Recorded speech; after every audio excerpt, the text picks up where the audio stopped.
पिंडी test में पाकिस्तान और England के दरमियान जीत की इंतहाई कशमकश होगी, जबकि कामयाबी के लिए दोनों टीमें किसी भी हद तक जाएंगी। इनफरादी सतह पर भी खिलाड़ियों के दरमियान मैच पड़ेगा। कौन सा खिलाड़ी के हरीफ प्लेयर पर ज्यादा फोकस करेगा, जानते हैं इस रिपोर्ट में। पिंडी टेस्ट में इंग्लैंड और पाकिस्तान के दरमियान तो जंग छिड़ेगी ही, कुछ महाज और भी होंगे जिसके बुलंद होते शोलों से शायकीन क्रिकेट मजीद इंटरटेन हो सकेंगे। जो रूट और साजिद खान का मुकाबला शायकीन का लहू गरमाएगा।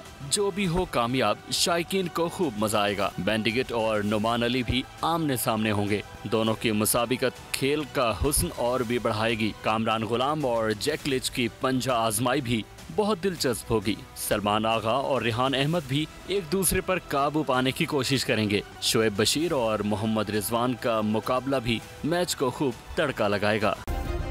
सब्सक्राइब करें और बेल दबाएं ताकि कोई खबर रह न जाए।